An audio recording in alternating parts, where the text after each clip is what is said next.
to Wild and Weird Radio, a Wild and Weird West Virginia podcast.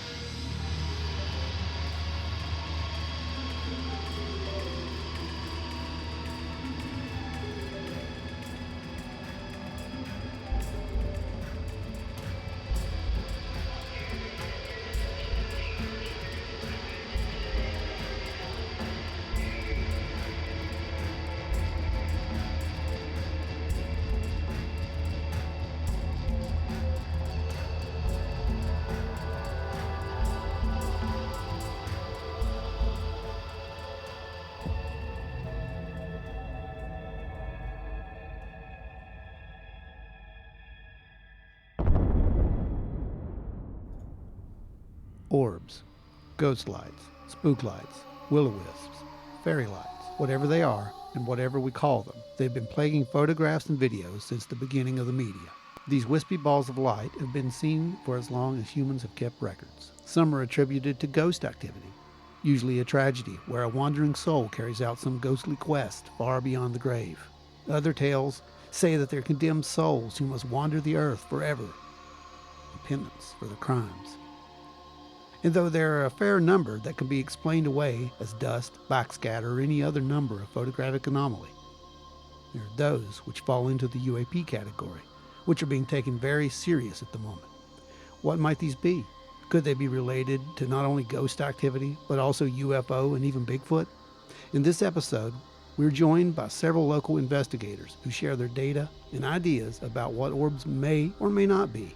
And we look at some recent videos sent in to us from a viewer. This video is best viewed on our YouTube channel, Wild and Weird WV, where you can watch as we go over our findings on the mystery of orbs in this episode of Wild and Weird Radio. Welcome back to Wild and Weird Radio, everybody. We have a great show planned out for you guys today. We are going to be covering one of our favorite phenomena, and a phenomena that I think all three of us have actually experienced. Am I right? Yep. We are going into a deep dive on orbs tonight. We're also going to be bringing on some special guests who've had experiences, as well as some researchers who have also been diving into this topic as well. So remember, before we get too much farther into this, go like, share, and subscribe right now on whatever channel you're listening to. So if you are listening to us in a podcast, smash that subscribe button. If you're on YouTube watching the video, go down there and hit the notification bell and hit subscribe. It's really easy for you guys. It costs you nothing to do, but it helps us out tremendously. If you're listening on Facebook, go like and share the crap out of this page, because, you know, we love you guys. And that's what, you know, you do to love us back, is just like and share. Wow. That was probably the best way to put that. And don't leave Jess out. Yeah. If we don't have like, shares, and subscribes, poor Jessie will be wandering around filming Hellbent Holler videos all by herself. She's going to do that anyway. And Yeah. Make sure that you go follow She'll be wandering Jess, around the forest, sad and alone. And the only music that she'll be able to play is In the Arms of the Angel by Sarah McLachlan. Okay. So please like, share, subscribe, Hellbent Holler. Go like, share, subscribe for Wild and Weird West Virginia. And without further ado, we are going to dive right into this, because this is a jam-packed episode. Yeah, let's go right straight to the news, get that out of the way, and because it was really a slow news week. I have a feeling next week will be a little different. But we had a very slow news week this week. And who wants to start us off on the news? So according to a story on the Daily Mail, a new infrared image shows a swarm of flashing tic-tac shaped UFOs chasing 4 U.S. Navy destroyers off the California coast, going at 70 miles per hour. So it is a grainy photo, and this is still kind of developing. The story is from February 11th. But this just adds to more of this disclosure that's going on. And it seems like all of this activity is ramping up, and that people are documenting it more than ever before as well. You know, that's absolutely true. I actually was talking to Stan Gordon this morning, and he agrees with that things seem to be ramping up. And we've kind of said that too. I mean, to be fair, I mean, everyone just seems to be kind of saying the same thing here. Yeah. And there's a And really good indication that things are getting really weird, right? Yeah. speaking of ramping up, we literally just got a message. You guys who listen to us for any amount of time know that we are actually all three active researchers.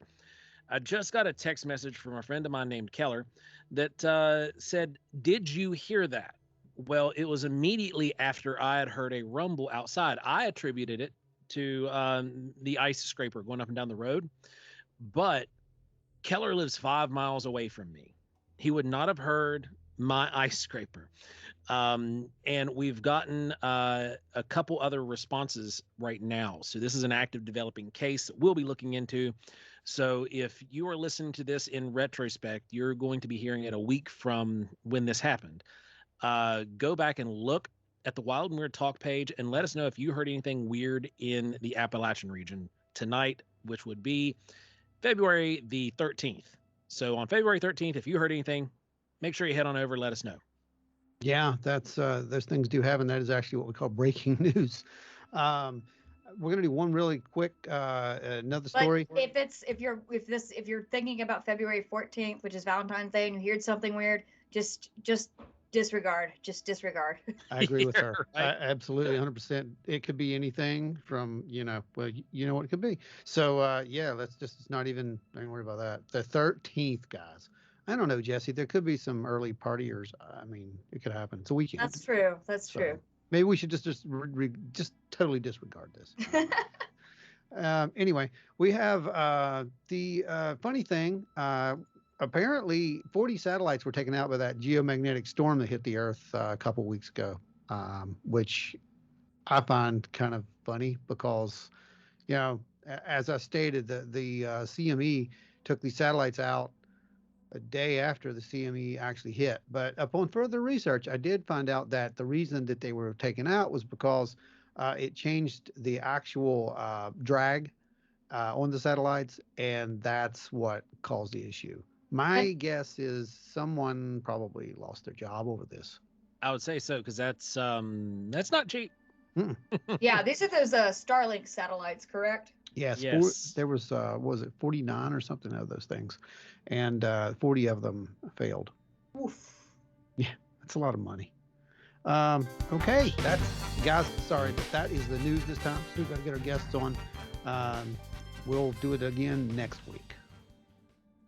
All right, guys. So we are back with you now after our little news segment. We had to bring in our guests for tonight, and we've got with us Micah Stacy of the Eldritch Society joining us, and he's going to be talking about some of his research and experience with orbs, as well as Brent from Appalachian Oddities. He's going to be going over his experience and research as well with orbs, and we're hoping to bring as much available content as we can and put it on the table tonight. So I am ready to fire this thing off if you guys are. Well, what started all this, Joe? Why don't you tell us about that? Like, why do we choose this subject? Well, this subject, it's this year or the last really 12 months. I've been very fascinated myself with the orb phenomena because up until then I really almost dismissed it, just because I was like, well, maybe people were seeing lights they just can't identify, until I actually had an experience with an orb. Well, what launched us down the path for this week, beyond just that base research there, is that a friend of mine, his name's Dave, sent in a report to us at Wild and Weird to examine. And it was an audio clip that he had captured with his game cam. And it is quite possibly one of the best unexplained lights that I've ever seen on camera. It's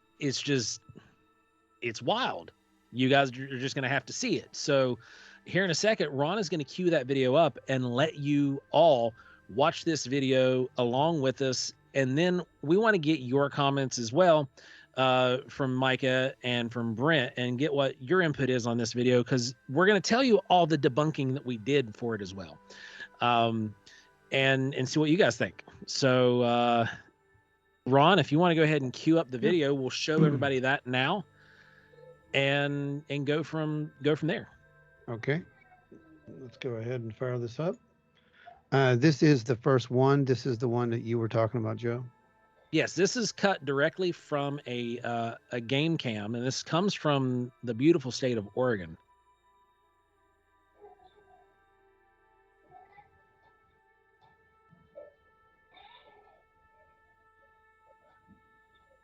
I'm going to back it back up, and we'll play it again.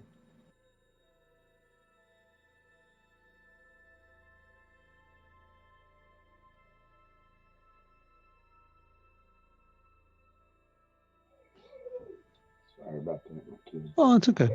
You're good. So let's back it up and go ahead, Joe. Tell us a little bit about what we're seeing here. I'm just going Okay, to play so it. You go ahead and so narrate over it. I'll narrate what's going on. So what happens here is the game cam is initially triggered. If you look back there on the road, you see a set of eyes pop up, and then the rabbit jumps over the ditch line, and then runs up the hill. It seems to be able to see this light. This trail cam is set up about 75 yards away from Dave's house, and he's able to just kind of watch comer goers as they are, and you can see the bowl there in the frame. If you notice, there's absolutely no reaction to the light. There's no refraction coming off the water. There's no reaction on the environment to this light. Now, we have tested what a laser would look like under IR. You would actually be able to see the laser stream, because it was one of the things we thought of was maybe there's somebody hiding in the bush that is, trying to strike the camera with a laser just to blind it. But if that was the case, you'd actually be able to see the stream of the laser. We tested this theory. Then we started trying to figure out if there was any kind of atmospherics. In the picture, you can see that the atmospherics are really pretty calm. There's no wind blowing. There's no rain. It's just a cool 41-degree night. No storms, no nothing. And so there's nothing that could explain environmentally the light. There's also not anybody out there walking around with a flashlight. If you would strike the around with the flashlight, it actually doesn't trigger the IR sensor to go off to start recording. The No, only thing that can do that there's no lux difference as Nope. well, like on the trees or anything, Joe. None. Yeah, there's no light splash anywhere. So it's not on the ground. There's no splash on the trees. There's no splash on the ground. There's no splash on anywhere. All you see is just this orb. And Well, the you the notice IR right here, back it up just a hair. You can see that it seems to be changing shape and moving. It's not like a solid circle. It's not a it's almost solid. plasma-like, isn't it? There you Yeah, go, Joe. Is there's that like what a you're talking about? see-through side little Yep. tail, I guess, but it's Yeah. almost see-through. Well, if you also Now, watch the pattern, I want you to watch this too. You're going to notice that it's almost moving like it's not a straight line. It's a S. Do you see that? It's almost like an Yeah. S curve right here. You see now that? one of the things to note about this as well is that this IR camera is set to the highest sensitivity and farthest distance that it can possibly pick up game or any kind of activity on the camera. So any movement is going to actually trigger the camera to kick on.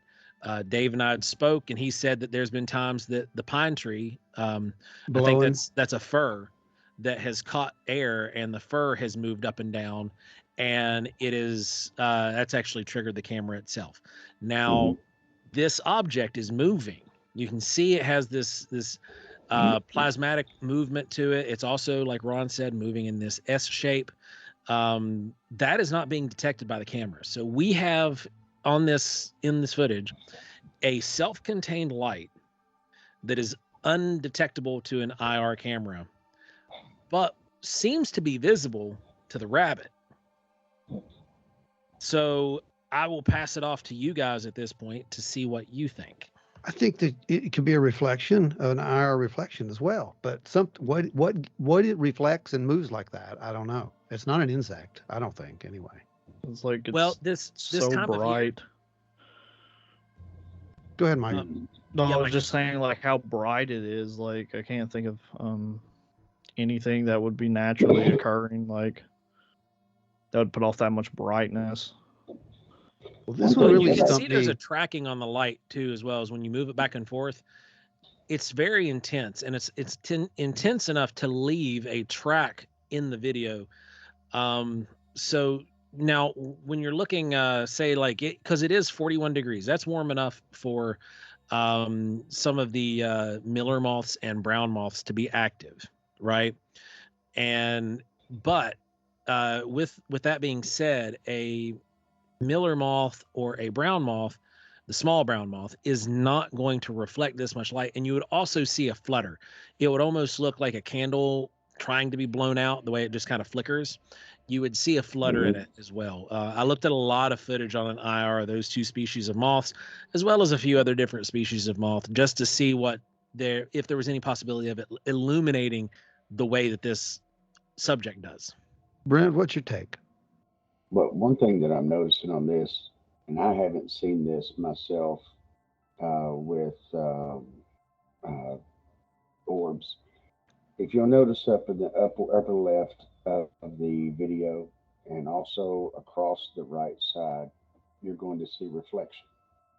That means to me that that is its own light source, because reflections, I haven't seen too many lens flares come from reflections, but I may be wrong on that. It seems to me like it has its own light source because you're seeing the lens flares across the screen. It's And strange. there's there's at the first of the video, there's a light at the back of the video that just disappears. Oh, that's the rabbit. You're seeing Yeah, back there. that's the the rabbit. rabbit. Mm-hmm. That's his eyes. Oh, okay. I'm going to Oh, scrub it. Yeah, I'm going to scrub it right here, Now- and I'll let you see. Watch. Now, if Yes. you're watching it in full definition, you can him actually see hopping? the rabbit. You can actually see his tail right there hopping Yep. over. Like he's looking at this way, and then he's like, "Yeah, I'm out of here," and Yep. then the light moves into position. Okay, I see it It's now. kind of weird. Yep. And another I was thing that we wondering where the tested, rabbit was. another thing we tested was fairy lights. Dave Roberts, one of our researchers here, was curious what that would look like. So, sure enough, the string from a fairy light shows up like it's illuminated itself. You can see the So, string. Yeah. Yeah. Mm-hmm. Guys, I don't know. This one really. I mean, that's why you're here. This is, Well, it's familiar to me, Ron. Remember whenever you and I had our first discussion Yeah. about this? It's familiar to me because I have seen something similar to this. Mhm. Now, in this video, this is infrared. What I saw was lit up and in color. It was out in a cemetery in West Virginia. But it was lit up like that right there. You know, it had like a faint glow around it. I mean, that right there is very familiar to me. Yeah. And I'm not knowing if I'm seeing it reflect on that bowl down there or yeah, not. I couldn't. That's what I was trying to find too. I mean, we can scrub, and if you watch that bowl, I don't see any reflection on it. and there is water not. in the bowl. You can see the water line in the bowl. Yeah, it's But bizarre. the glow from Has- whatever it is not bright enough to even cast on the ground. Right. Has this gentleman put up any other cameras or attempted to follow up on this in any way? Yes, if you notice, the duration of the record time is only set to 30 seconds. So he's increased his recording time, and he's also placed a couple other trail cams looking into this area that would be further. You can see this camera in that lens, if that makes sense. And That makes sense. Yeah. he has had activity around his house several over the years. He's a retired gentleman. He's lived in this area forever. They almost got burned out during last year's big fire that burned the P&W. And they almost lost their property. And he said that activity seemed to just basically go away after the fire. But now this happened. He posted it up, and then got in contact with us, and we've been kind of going along the journey with him, because this is actually fairly recent. We've only had this video for 2 weeks, and it's been 2 or 3 weeks. 3 weeks. And yeah. we wrote up the report. We've contacted Stan Gordon. Now, what's interesting is the next video that we're going to watch is sent from a gentleman who is 5 miles down the road from him, because he was talking to one of his buddies and said, "Oh yeah, I've got this. These guys are looking at this recording that's real weird." And he showed him the video. And he said, "I got some guys looking at it, and they think it's actually something bizarre, something unknown." And Bobby sent these in. This is video number 2.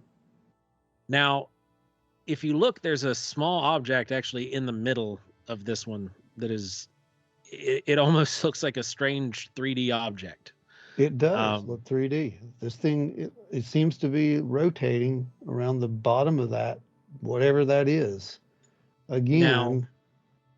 Now I've seen these kind of phenomena happen, especially during rainstorms. You can see the bugs flying in the back. It's 56 degrees in the background. And this video is from 2014. So this is an old video that this guy had on his computer that he held on to. Yeah, he thought it was something neat enough to hold on to, and I guess. And then he sent that to us to examine after his friend Dave told him that, we were looking into this subject for him. And I've seen similar orbs occur during rain, but they also have a tendency to track with the rain. They don't float around as if they had some kind of a mind of their own. Well, I'll give you one for this. First of all, let's rule out some stuff. I thought, this is either something close to the lens, being reflected, possibly blown around, in like a spider web, something like that. First of all, we look at it and we see this weird curvy motion, which is what we saw with the last one. It's just a really bizarre movement. As you can see it track right there. See that? That's the same S track that we saw on our last one almost. See that? Mm-hmm. And we also see it kind of doing a revolution. This looks like a 3-dimensional object to me. I mean, I don't know. I thought, well, let's go ahead and see, could this possibly be hoaxed? Because everything can be. I see absolutely no sign of hoax. And here's if you see over here in the top right corner as well, you've got a small brown moth that flies. Yeah, that's important. Yeah, he's right. Where's he at? I've seen him right there. Through. There he is. So there's our bug motion. You see that? He's right there on the right. You can even see the flutter in it. You can see the agitation around it. Even though it does kind of show up as a sphere, this is commonly misconstrued as an orb. Yeah. But well, that's kind of a rod, isn't it? Isn't that what they used to call them? Well, I think if that one was on a slow exposure, it would probably look like a rod. Yeah, it would. Now watch this though. This is what really got me and said, well, I don't think we're dealing with CG. If we scrub up to this frame right here, stop, pull it back right there. You can see the raindrop, or the rains that's coming down right here, is actually in front of that, which means that it looks like that orb is actually behind that bit of rain that's coming down in front of the camera right here. You see that? Mm-hmm. So again, this is another weird one. Brent, you're going to notice that over also on the left, you may be able to see this. There is what appears to be a secondary reflection. Yeah, you're about to show it right here. Is it right here? Because I'm looking at an angle. I see it. Yeah. Yeah, okay. Yeah, right there. Right there it is. See it? Mm-hmm. But you know how this one right here, like on the last video, there was a hue around it. This doesn't have that. Mm-mm. So I'm wondering what the difference between those two is. Yeah. Yeah, this one almost looks more, like I said, almost like a three-dimensional ball or sphere. You see, I don't know, guys.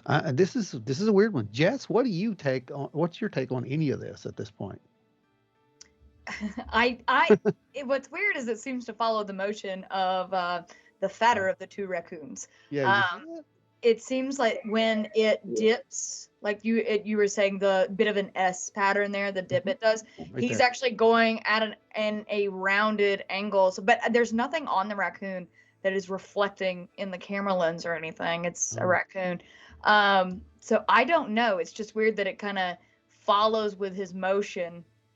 I have nothing. I have nothing of importance to add to this. I don't know, but you can see that kind of dark the little bumps on it seem to rotate around, so it does look like it's kind of in revolution. And look right Yeah. there at the little bump that's on the right. Do you see that? It Yeah. actually seems to stick out of the actual sphere right there.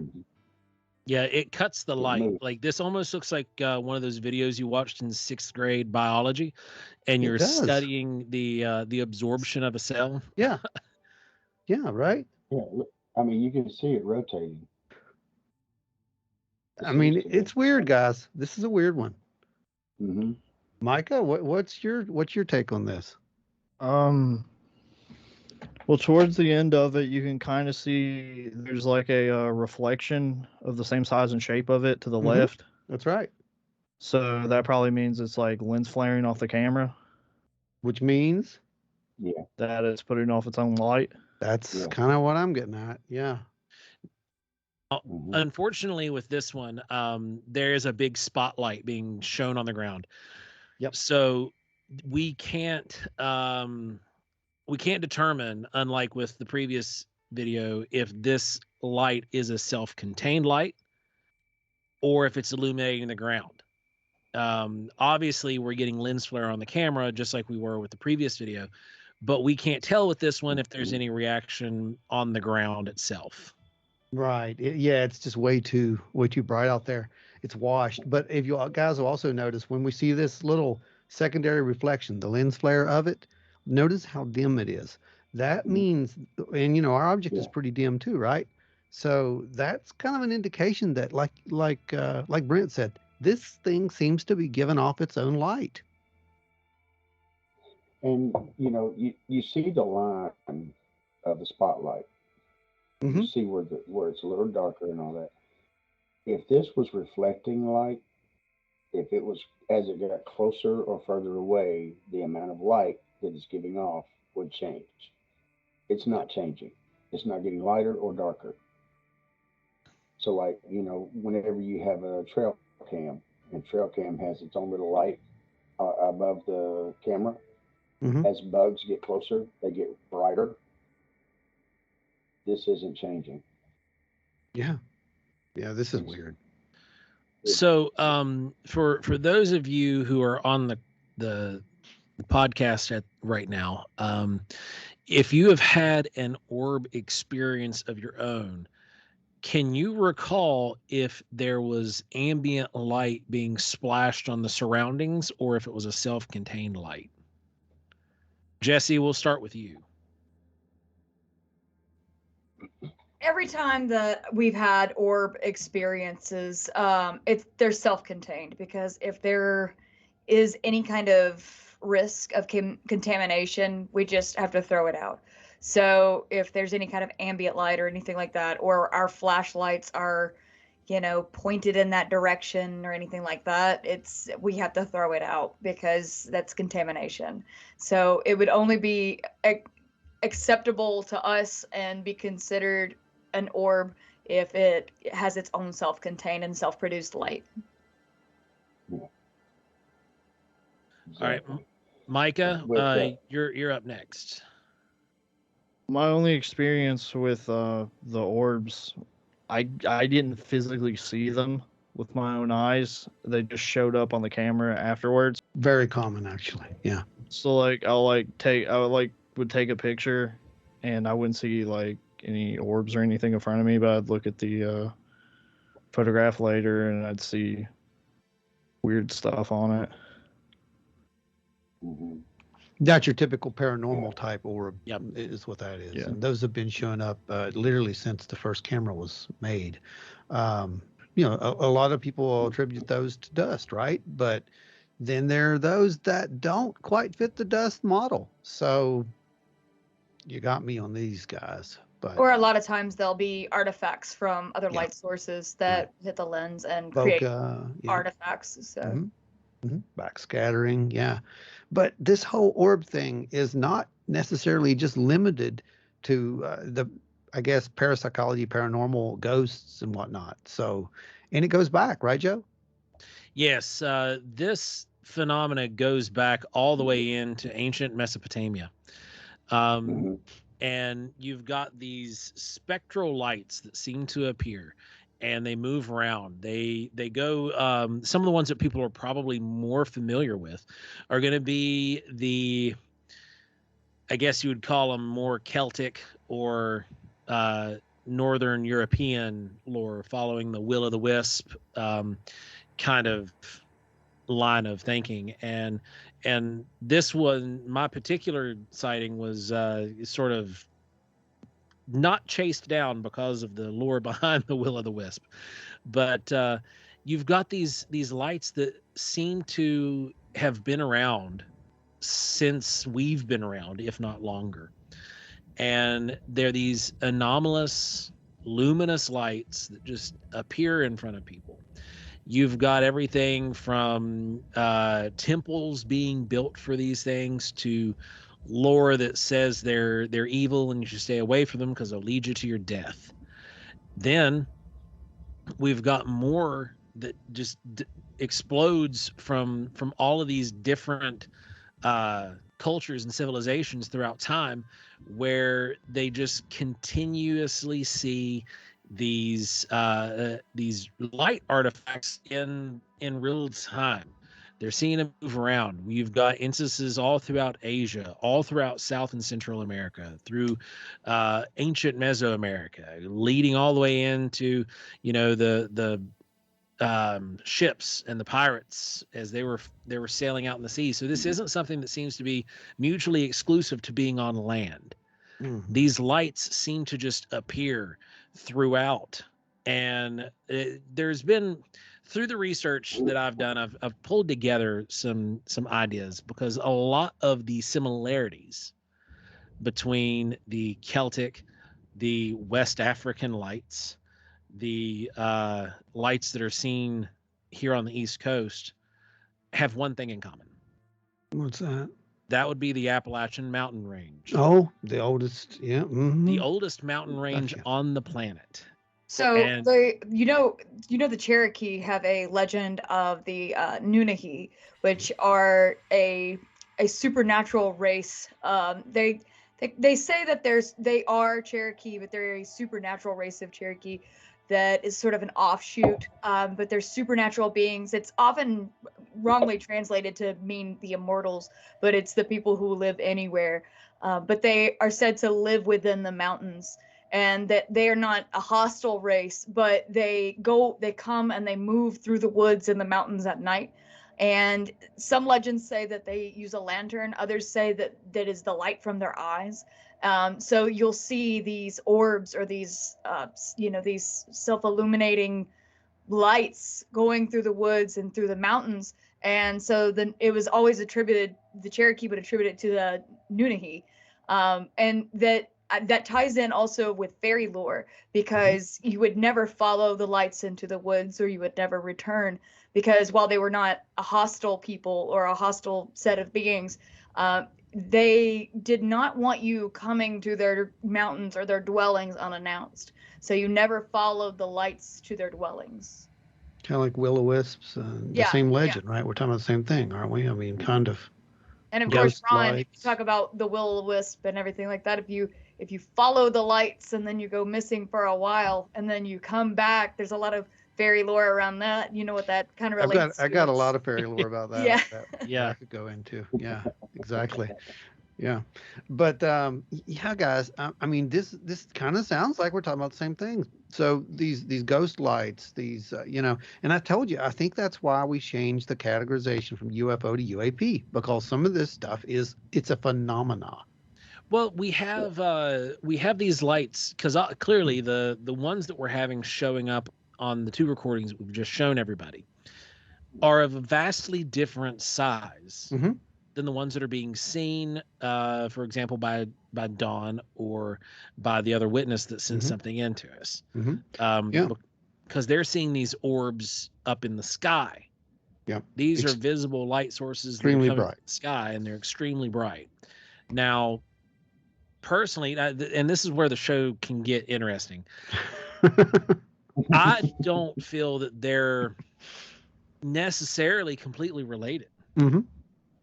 but there's a possibility where they could be, because I know that like you had just mentioned, you view it, and Stan views it the same way, that these are more like micro UFOs or small UAPs. I mean, technically, for lack of a better terminology, yeah, I mean, I guess so. But are they the same source? Are they coming Right. from? Are we experiencing something that is terrestrial in nature or extra dimensional in nature in our bubble here, versus what we're experiencing and seeing in the sky? Mm-hmm. Mm-hmm. Are they Well, correlated? Are may I they? Are say they? something? Go Yeah. ahead, Brent. The orbs that I was able to visibly see out at the cemetery that I was telling Ron about, they seem to play with each other. Okay, it's like there were three up in a tree and they were red, and they came down to the ground. They turned into two blue orbs that were about the size of a kickball, and they played around a little bit, and then split into four green ones. Now, what were the colors? I don't know. I don't know why the colors. And when they were the four green ones, it was like an ethereal version of Tag You're It. They were Okay. chasing each other around. So did they change colors as they like merged or touched or Yeah, anything? Yeah. and I'm gonna tell you, I can't explain it. It's wild. The three came down, they merged, and became two large blue orbs. I don't know why. I don't know how. And then those two blue orbs became four green ones, which were about the size of a softball. So it's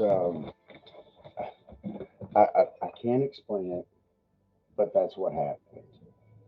You know, there was other things that happened, but we were talking about the moving of the orbs and all of that, and that's what I saw. I don't have a video of it because we had packed up all of our gear. We were leaving out, and so all I have is what I can tell you.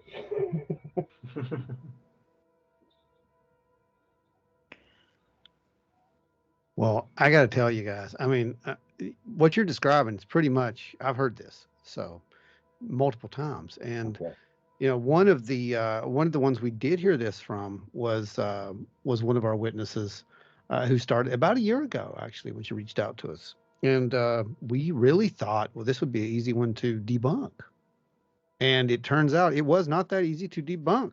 Um, they were seeing lights that were doing some weird things. They were changing shapes.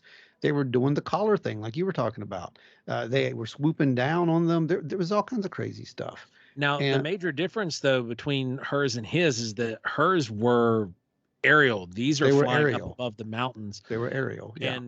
And my mic was turned off a second ago because I was actually chiming in to say, hey, you're citing what you had seen there in the graveyard.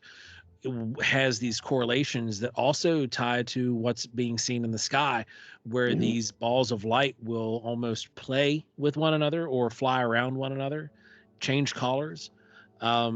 See that one to me sounds more in line with almost the UFO phenomenon, just down on Mhm. the ground. Mhm. That's wild. It is. The thing pretty much exhibited the exact same stuff that we hear a lot of these witnesses. That is a recreation based up. Well, this is her actually the area where she saw it, and these are the lights as they appeared over the ridge. I recreated those for her, and she says it's 100% accurate. Um, Pretty close anyway. But this is what these things were doing. They would come in and they would start changing shapes, kind of like you just said. They seem to be intelligent when you kind of throw that kind of stuff into it, you know. But are they, or are we just kind of inferring intelligence based upon that movement, you know, that we're seeing? I don't know. But and again, I think it's two different, maybe different things, Joe. But they do seem to be operating off of this same weird energy source or something to that nature. This seems to be whatever that light is. It seems to be the same kind of things these people are seeing. It's just like the same thing. The Marfa lights. They've been I was seen getting for ready to say, it 100 sounds like the Marfa lights or the Brown Mountain lights, even. Brown Mountain. Yeah, exactly. So these, yeah, go ahead. So you know that I think it's University of North Carolina is currently doing a study on the Brown Mountain lights, where they have cameras facing it. So, and they've actually gotten some interesting activity from that study that they're doing. Yeah, I'm telling you, there's something out there to that, and it's not just swamp gas, in my opinion. The next clip that we have here, this one was actually a reported as a UFO UAP a couple of weeks ago, and this was over Nitro, West Virginia. And now this is an actual light, not a recreation, right? Yeah, this is the real photo, deal. Yeah, that's the real deal. That is a still frame from the real deal, and he took really good, clear shots of this thing with his phone actually. Tried to hold it as still as he possibly could. Got the reference points we needed, and there's actually a video of that up, and I'll provide a link in the description below for anyone who wants to watch that. But this is a really good, clear image of it, and if we zoom in, we're going to see something very familiar here to these orb shots. You don't want to zoom too much in because you're just going to get a bunch of pixelization, and this is what we see with so much with these things. This is as far as I'm going. Anything else would just be complete speculation. But look at this. Look at the color change. Look at the wispiness around this edge. This is pretty much what we just saw with the rabbit and with the other one. More with the rabbit, I think. Yeah, they're like real blob-esque. It's not like a perfect circle like most of the most of the like photos that you see of ghost orbs are. That's right. And with this one in particular, he actually thought this was a plane. This was denoised and stabilized off of the video. That's all was done. There's nothing else done to this. He took a really good shot. But he said that this thing looked like he thought it was a plane crashing. He thought there was fire coming off of this thing, and it was a plane crashing. And then he's like, "Oh, that's not what that is." Pulled his camera out and started filming, and then immediately got a hold of me. And we had other witnesses to this, so it's not just him. Several people saw this thing. I don't know, but I do know that it sure looks a lot like the same kind of energy signature, or I guess spectral signature is what I'm trying to get at. Yeah, we don't have anything to reference. No, with that's the problem. Picture. Is that up in the sky or is yes, that on the ground? That is. Yes, that is. That is probably about 50 degrees or so off the horizon. Okay. Well, with some of those that are up in the sky, you would have atmospheric interruption. Mm-hmm.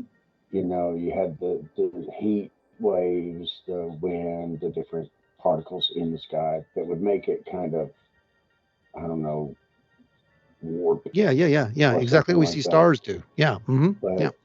But still, like what you're showing right there, it's not a solid object. Yeah. Like when you see an airplane going through the sky, you see the lights. That is a solid object.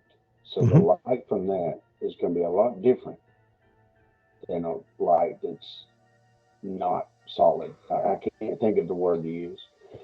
But anyway, there's a big difference between the appearance of both of those. Mm-hmm. Yeah, the spectral signature is completely different on those. Yeah, you're right. Yeah. A light from a solid object is going to have a center, a focal point. where that doesn't. That whole thing is glowing. Hmm. So do you guys think that these, I mean, it kind of sounds like we're thinking along the same line, that these aren't necessarily a physical object, that they may be a gaseous type object? The That is a movement, possibility. the movement and behavior, it kind of suggests in a manner that that is the case. The I know that we've mentioned the sightings that Jess has had and that I've had out in the woods. Mm-hmm. The movement was very fluid, and there was no ambient light coming from this light. It's beyond explanation to try to pinpoint what it was. Mm-hmm. Now, the ghost light phenomena or ghosts, because we've been riding this train for a minute, and I think we've all kind of come to a general consensus that this is truly a strange aerial phenomena that's taking place. But I want to get us into the ghost lights, the ghost orbs, and things of that nature. I know that all of you guys are going to have some input there to add into the hat.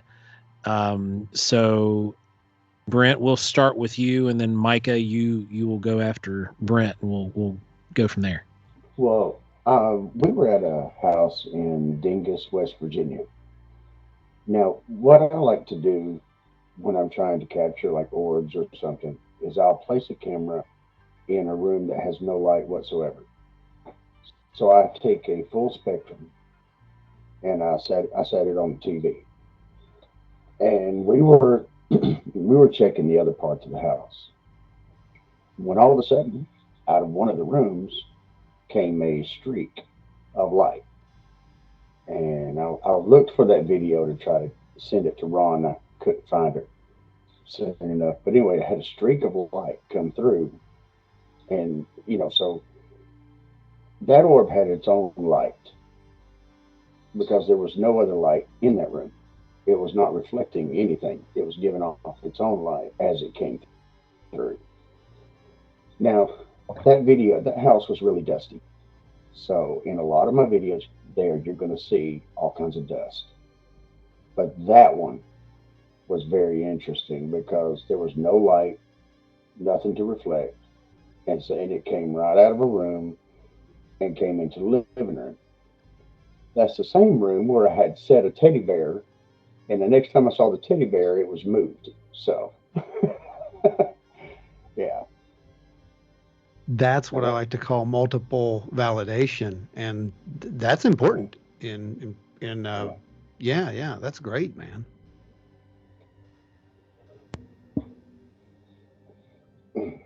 I've had other things pop up like that with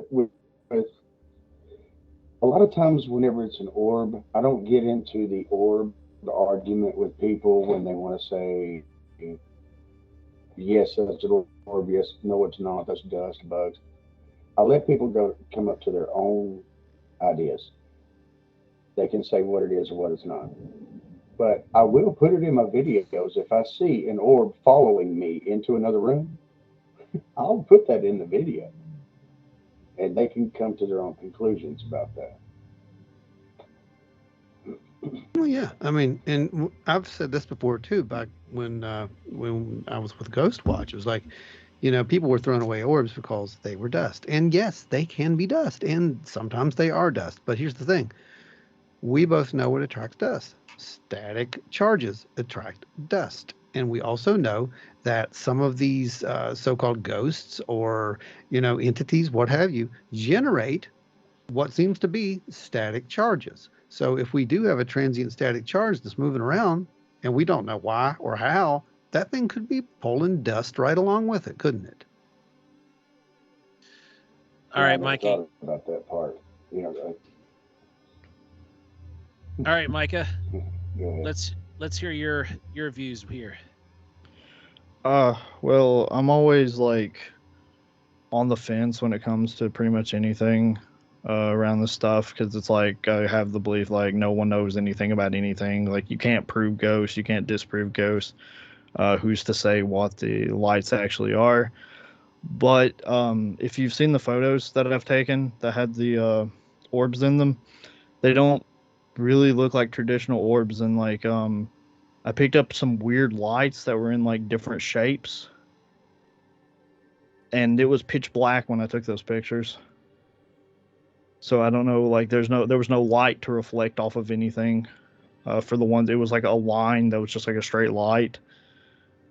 Most of the orbs that I get are like smudgy. They look like black smudges. I don't really have any photos with like traditional orbs in them, but I don't really have a lot of photos of orbs to begin with. Those all were taken at Lake Shawnee, like 2013, 2014, sometime around there. Lost So my you're train of saying thought. that you're saying that your images are of you don't have traditional orbs in your images, and you're saying that some of them are like black smudges. Do you think that this maybe are they ever do you ever see them in kind of like a figure, like a humanoid form, or is it more of a just a anomalous blob of blackness? Yeah, it's like a blobby looking black smudge. It looks blurry. It's like someone just kind of like went into Photoshop and just used like blur on like a draw tool and just That's like pretty interesting. made That just like a is random interesting. smudge. So a Yeah, lot of times, anytime there's kind of like there's lots of stories out there of people seeing these black smudges and these black blobs associated with demonic activity. So that's pretty interesting that you're finding those. yeah, that is pretty cool actually. Because we typically don't hear about the dark ones. I mean, that's when you hear orbs, it's typically like they're going to be the lit up ones, the translucent type. But yeah, what you caught there, that's something completely different. Does anyone have any idea what that might be? You've got the lit ones, and then you've got those that are void of light. Yeah, So what's the difference there? I wonder. yeah, I think they could be absolutely unrelated. It could be absolutely just not related, or they could be related, or you don't know. They don't seem to share a lot of characteristics, though, other than it being just an anomalous blob. But it seems like it doesn't seem as orbs are not common, but it seems like it's even more rare to see these black dark. smudges. I can't wait to see these images. Yeah. So with the black smudges, were they um say the others we saw this like gaseous orb. The smudges, were they like a streak, or did they have some more form other than just like a circle? They were more like a circle. It was like a blobby circle, but it was more like a circle. Okay, so I was taking pictures of the Ferris wheel at the Lake Shawnee amusement park. It's For everybody who is unfamiliar with the Lake Shawnee amusement park, Micah, why don't you just give them a real quick rundown of the amusement park there and some of the history, since you've been there and done some research in the site. well, it's an abandoned amusement park, but it's owned by someone. So it's kept up a little better, but it's a lot of deaths happened on the property while it was an amusement park. But what's real interesting is the history with like Native Americans and pioneers. There was actually like a massacre that happened on the site. What's really interesting is I picked up some names on a spirit box while I was there, and then I found a plaque that had those exact same names on it. Wow. Validation. That is a trip. Oh man, that is so cool. All right, so tell us about these photos then. Because we're going to be looking at them right now. So just go ahead and, explain what we're seeing. Because this is going to be your commentary I'm going to put over top of it. All right. The one I'm looking at right now is the Ferris wheel. There's a like brown smudge up in the left-hand corner. It's it's circular, but it's not like a perfect circle. I don't think I see. Oh, there's one off to the right. Okay. It's like it's making the image blurry, just in a circular pattern, just on that one little area. I took photos of the swings there, and I can spot like 4 brownish, blackish smudges like around the swings. The other images that I thought were really interesting were the lights that look like just like squiggly lights, because they were taken in pitch black. Like you couldn't, there were no lights around there. And I have 2 photos like that. One, I posted in like ghost groups and everything, and people were like, "No, that's a bug. It is not a bug. It's got like little wings like a bug, but I have no idea what it is. I've been getting like weird lights and the black smudges together." And your light source at the time was what, Micah? It was like an iPhone 4. Okay. And it didn't even have like the flash on. Right. If there was any light in those pictures, like of the Ferris wheel and stuff, they have like spotlights set up for people who want to go ghost hunting at the night there. And that kind of phenomena is what we're looking at, guys, right? I mean, it sounds like it. We're dealing with this strange light phenomena or strange capture phenomena in the case of the photos. We're getting these disembodied lights, these gaseous lights that seem to just appear, and just like Ron just disappeared and reappeared. but yeah, Ron is also gaseous, so hold up, something's going on here. What are you doing? I don't know. Yeah, you just look really washed out. You're in I focus. see that. Carry on. Ron is transcending. So anyway, we're seeing these bizarre lights take place out in the forest. Now, we're going to go down a little bit of a different track. We've covered some of the just random mysterious lights, will-o'-the-wisp, some of that stuff. As we opened, we've talked about the haunting aspect and the photos and ghost with the paranormal aspect of this. Now, Jesse, let's have some fun, because we're going to talk Bigfoot and orbs for a little bit. I don't know how familiar our guests are with this topic, but if you guys have anything to chime in, please do, because I'd love to hear your thoughts on this. Now, my particular sighting and Jesse's particular sighting, we were out and we were not looking for orbs. We were looking for basically anything but orbs, and then orbs happened. Now, I've told my sighting before, but I'll give you a brief rundown for the guys who are with us here and the listeners who are new. Those of you who know us and have been around a while, you've known that I was on the TV show Finding Bigfoot, and that I went out with the guys doing a night investigation. I was with Cliff Barrickman, and I was his guide around the forest, because I know that area like the back of my hand. I actually took him to one of our research areas. So we were on our way back. Cameras are cut. We're done. Filming's over. We're walking back, and it's like a 2-mile hike back to where we were set up. Not quite 2 miles. It was like 1.5. So we're on our way back, and we had a great night out Bigfooting. It was phenomenal.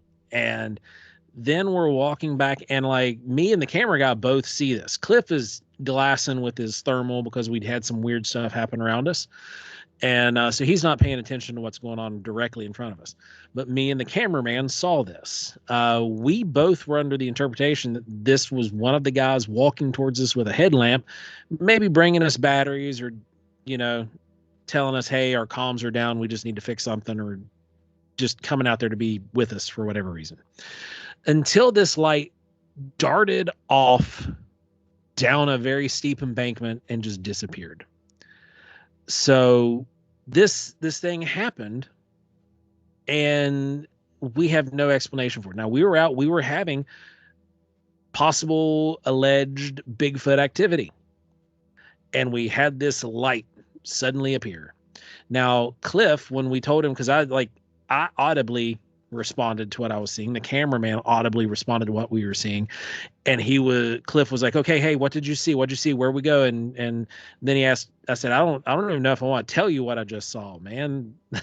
I don't. And he said, just tell me what it was. Just right now, whatever it was you saw, it's the freshest in your mind right now. Tell me. So I told him, and then the camera guy was like, yeah, that's what I saw too. And Cliff was like, well, I've heard enough and read enough about the will of the wisp to know not to follow that thing. So I vote we don't chase it. And I said, I'm with you. Let's just go back to base camp.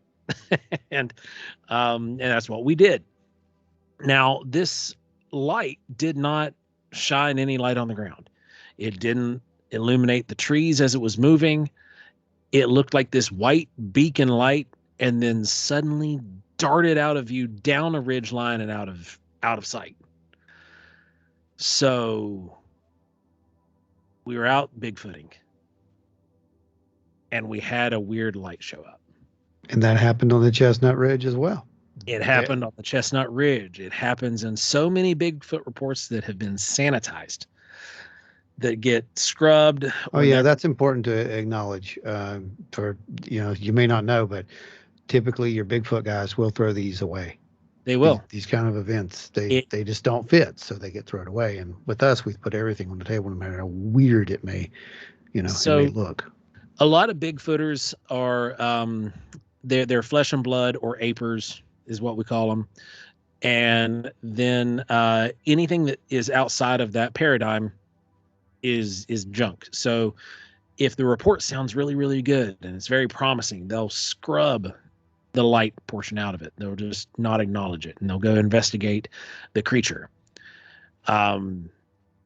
Sometimes if the sighting isn't up to their snuff, they throw the entire thing out because of the light.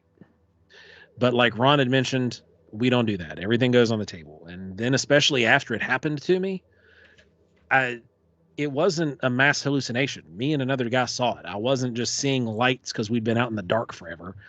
And the camera guy both saw and described the exact same thing happen.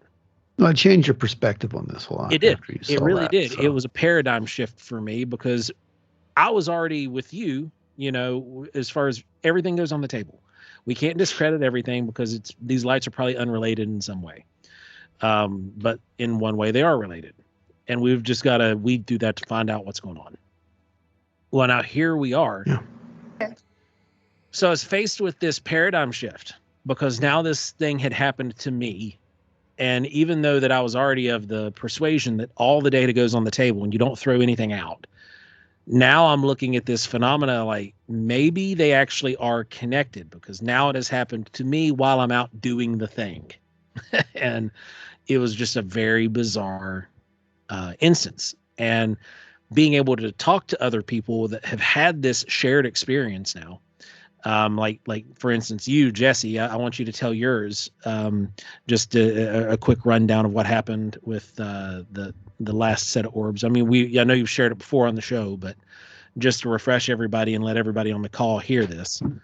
Sure. So I have three big instances where I've witnessed and experienced orbs before, and I've mentioned them before. But I'll go through them real quick.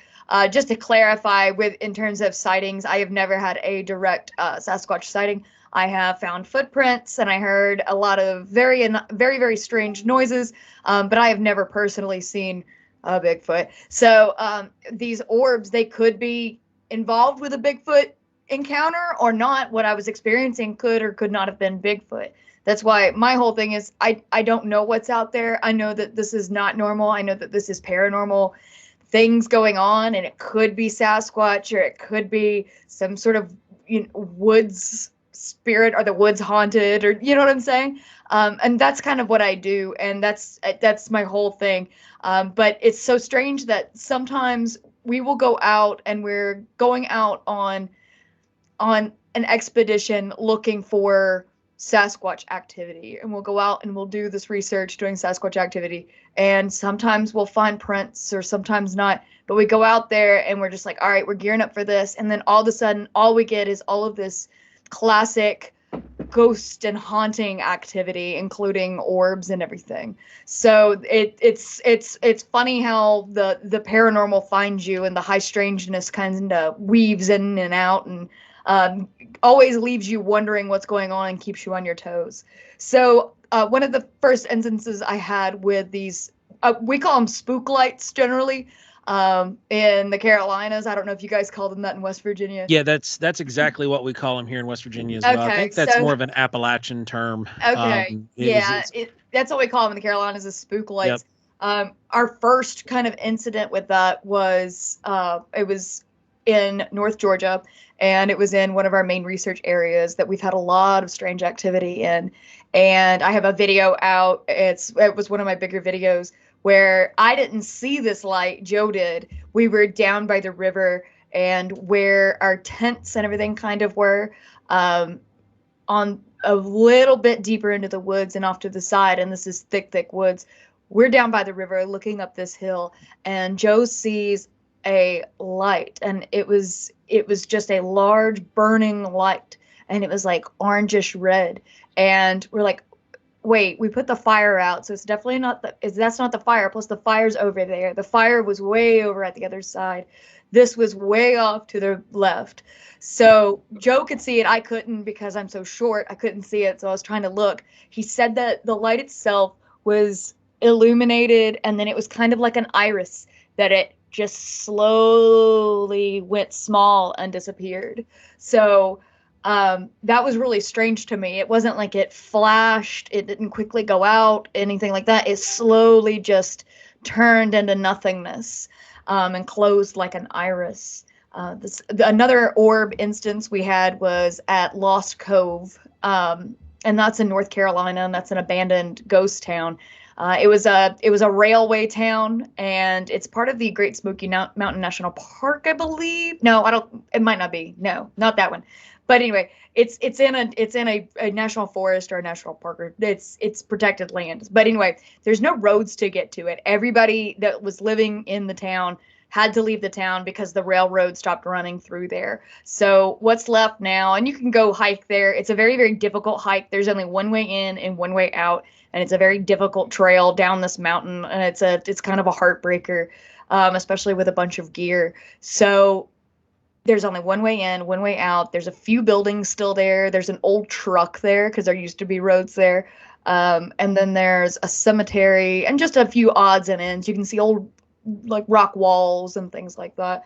So we went down there. We wanted to check it out. We hiked down. There was nobody there. It was winter. It was really, really cold. It was early January when we went, and it was freezing. There was nobody else down there. And like I said, it's kind of a heartbreaker of a hike. But we went down in the afternoon. That way we could hike down, hang out at night, kind of investigate at night, and then hike back up in the middle of the night. So we did that, and we had some weird things happen. The graffiti is very strange. In some of the buildings, there was a really ominous feeling. It was very eerie. It was very dark and had a very, very dark energy about it. But we didn't have anything overtly scary or strange or anomalous happen while we were down in the ghost town, except a rabbit did run at me from the bush and scare the hell out of me. So it was an attack rabbit, and it wasn't Monty Python. So we were hiking back up, and we hike up this trail, and we're getting on the ridge, and we're right above the town, and you can look down in the valley where the town was. And Joe kept seeing these lights, and I was like, I can't see them, because I'm trying to hike and trying to pay attention. We had our old IR camera that wasn't quite as good as the one we have now, and I was trying to film and trying to see if I could see them, and then I finally saw these lights. I saw two of them, and they were like again like a burnt orange, deep orange color, and they're down in the valley. And we know for certain there were no other people down there, because we'd been all over the place that entire evening, and it's really hard to get down there, and there's no way anybody is hiking around there at night without like a flashlight or anything like that. And we know there was nobody there. One way in, one way out. So we see them down in the valley, and they're there, and they're moving around, and we see them down there, and then they just go out, and then they come back on, and they're in another location. And it was just so strange, because we know for a fact there was nobody else down there. So I don't know what to make of that, but I did get that on. I did get them coming on my old camera, and I'll send Ron the footage. I'll get that together and I'll send Ron the footage and he can put it up. I am going to mute the footage because we curse a lot because it was our early days where we cursed a whole hell of a lot. Well, I can't say much about it. I'm glad the cameras weren't rolling while I was with the Finding Bigfoot crew because there were explicatives that just burst out of I've had woods. to, So as my channel grows, I got to kind of clean up my act a little bit.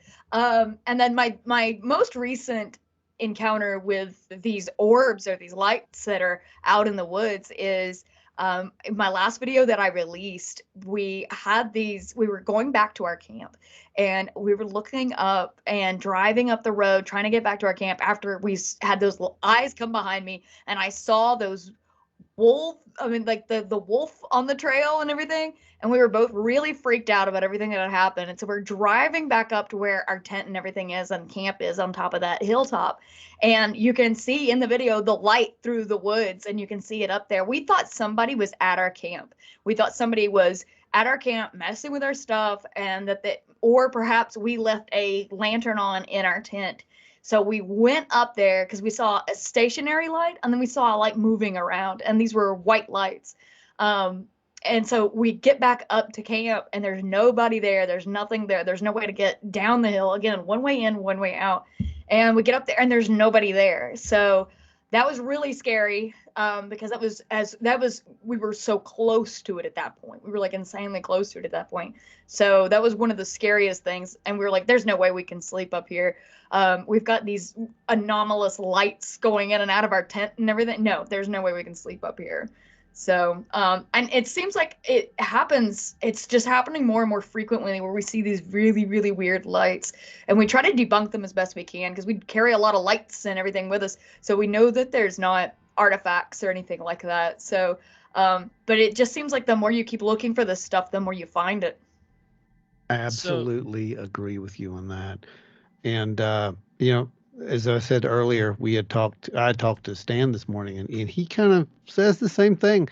He also said that he will have his newest book out within the next couple weeks, guys, and there are details of this type of stuff in it. He didn't go into it, of course, it's for the book, but there are details of orbs and this orb phenomena. That book is going to be Creepy Cryptids and Strange UFO Encounters of Pennsylvania, and I cannot wait to read this. And we'll have him on after the book comes out too. That'll be a good one. So, Micah, what are your takes on some of these lights in the woods that are being seen while doing cryptid research, or what we would refer to as cryptid research? It makes me think a lot about the story that Case posted on Facebook a while back about the woman in Twin Falls, West Virginia. She saw a creature at the campsite, but before that, she would talk about this bright light that would be outside of the window of her camper, like across the street. She was like, "Why do they have a street lamp up at a campsite?" And then the next day, she went out there and there was like no street lamp. Oh yeah, yeah. Yeah, that one's odd. So what do you just a real quick hypothesis of what you think this might be?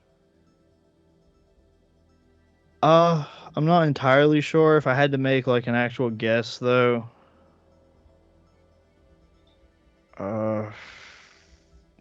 maybe it's just some kind of phenomenon that we just haven't discovered yet. Or if you want to go like the interdimensional route, maybe it's some kind of like being that we haven't discovered yet. I think that's accurate. It's something yeah. I think that's about as good as you could really ask for. I mean, especially I don't know. I don't know is a great answer. Yeah. So there's not a lot of researchers that would just say I don't know. But you mentioned the interdimensionality of it. That Ron Moorhead talks a lot about Sasquatch using these orbs that they transfer their energy. They come in and out of trees and they transfer their energy and become the orbs, and that's how they travel. I think that's a really interesting concept. But it kind of relates to the quantum Bigfoot with Ron Moorhead, which I think I bring up at least once or 6 times a week. So It's a good book. It's a great book. It's a great book. I mean, we plugged a book that isn't out yet. Let's go ahead and plug Ron's book too. If you don't have it, go out and get it. It's great. The Yeah, Quantum Bigfoot is a great book, and it is deep. Okay, but it's also understandable. yeah, it's a great book, and it is one of those books that kind of stick in the crawl of a lot of Bigfooters as well, which is not necessarily a bad thing. So It's great. It's great. Uh, Trust me. so Brent, what is your take on some of these lights that we're seeing out in the woods or being captured on these game cams? Well, I was kind of thinking about this a little bit when you was talking about having gone to see Bigfoot and you happen upon lights.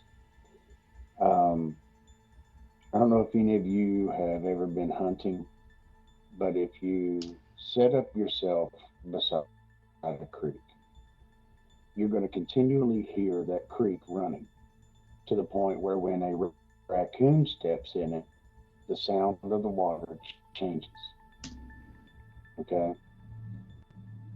So when the sound of the water changes, you look towards it, you try to find it, you try to see what has changed the sound of the water. So while you're out there looking for Bigfoot, you're going to experience other things because your sensitivities have heightened. It's that hyper attunement. Hyper attunement while you're out there, yeah. So that's why when you're like these apers you were talking about, when they're out there trying to find Bigfoot, they need to pay attention to the lights, to the other things that's going on, because that can lead you where you're needing to go.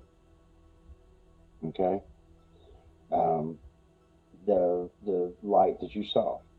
A lot of people say, don't chase after the will o' the wisp or whatever. If you know, subscribe to that, but it could show you that here is your area. Here is where you need to look. A lot of the places that I have found, it was because of things like that. Someone says, well, they saw a Bigfoot here, so I'm going to go to where they saw the Bigfoot. I may see lights, I may see spirits. I'm not really sure, because that's why at Appalachia Unknown, we follow the things that people don't normally follow. You have your folklore, your stories of the will o' the wisps, the stories of the wild man in the woods, things like that. And it all leads to something else. Where is it going to go? What's it going to teach you when you get there? That is a great way to look at it, Brent. That's almost like the whole thing with the messenger type phenomena, isn't it? I mean, Yeah. that's really cool. I like that. I like your definition. And oddly enough, now that night I didn't go into that area, but I have now been in that area where we've seen that light multiple times now. Yep, that's right. Because we saw that anomaly, I'm like, I want to see if this can be recreated. I want to see if this is something that'll happen again here, or if there's just anything else going on, because it could be interested in the light, whatever this light's doing, if it was interested in what exactly was happening in that location itself. So yeah, I mean, that's a great point of view to look at this from, and that's I awesome. like it. Yeah. So real quick, we're coming up on our time wall here. We're gonna go ahead and start wrapping up. And Brent, we're gonna go with you first. Go ahead and plug your group. Tell everybody where they can find you and what you guys do. Well, my group is Appalachia Unknown 2019. Yeah, I have YouTube channel by the same name. Also on Facebook, it's at AU in Ashland. We're located in Ashland, Kentucky. but we go through West Virginia and Ohio. We do, just different areas. Um, like I said, we follow folklore, and we follow. I've been to some big name places, but that's not what I do. A Right lot on. of times we try to just help people that don't quite understand what's going on in their home. They don't understand what's going on in their land. Um, Sometimes they let us post a video, sometimes they don't, but I'm not really there for the video. I'm there to help. That's awesome. We can relate to that as well, yeah. because it's very similar to our research approach, or not necessarily research, but our investigation approach, especially when it has to do with witnesses and their sightings. Sometimes So, they don't want to be known, man. We've got more stuff that we can't show than we can show. Let's put it that way. yeah. So, So, guys, if you all are in Eastern Kentucky and interested in all this Appalachian lore and investigation and haunting stuff, you can go look them up on Facebook at Appalachian Unknown. Same on YouTube. Go check them out. Micah, where can Yeah. everybody find you, and what do you do? My main account is Eldritch_Society on Instagram. I started as like an urban exploring photography page. So if like anyone's into that kind of stuff, I have that on there. Started doing like spooky art later on. Just kind of whatever I felt like creating at the time. There's a lot of paranormal stuff on there too. Those photos of the ghost lights and the ghost orbs. I have those saved on there. I also have a new paranormal research and investigation group called Sleepwalkers Paranormal. You can find us on Facebook. There's no content at the moment, but that's coming soon. It's like a brand new group. And I feel like I might as well plug my other photography page, which is if anyone's into like horror and sci-fi and like action figures, I do like photography of collectibles and stuff like that.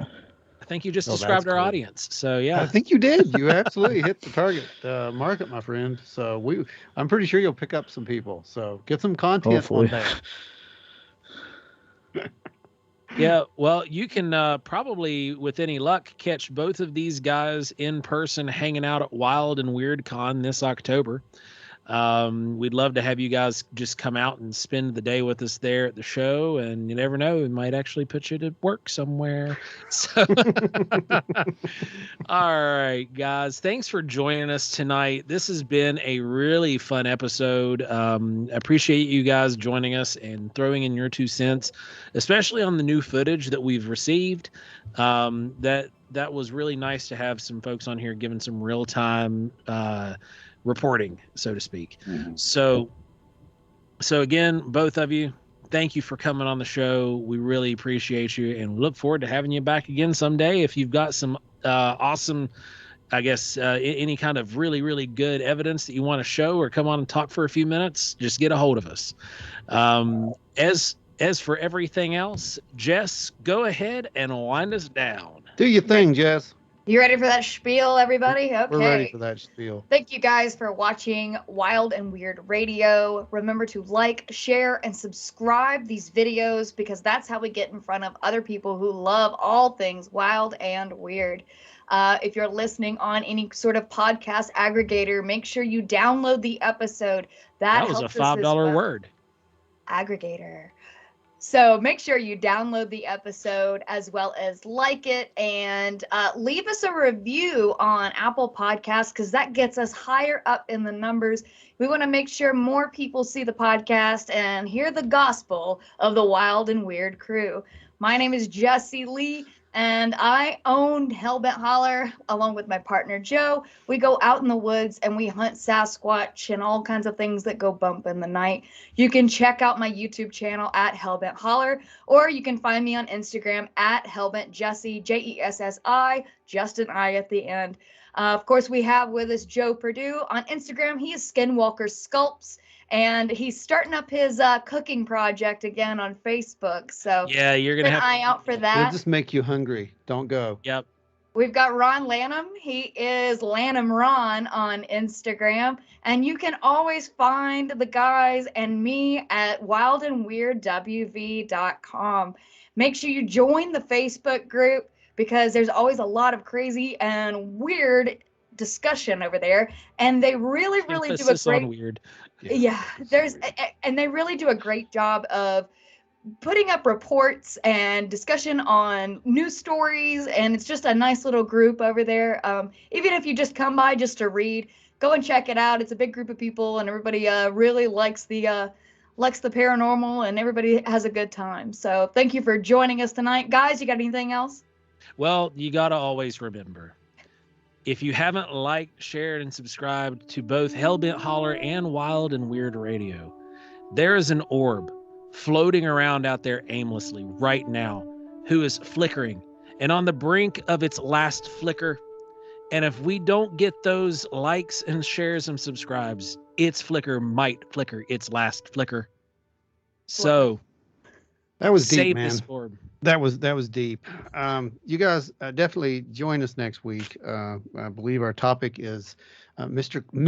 Crowley. Mr. Crowley. Dun, dun, dun. Yes, we will be talking about Mr. Aleister Crowley and all the associated wild and weirdness associated with that particular legend.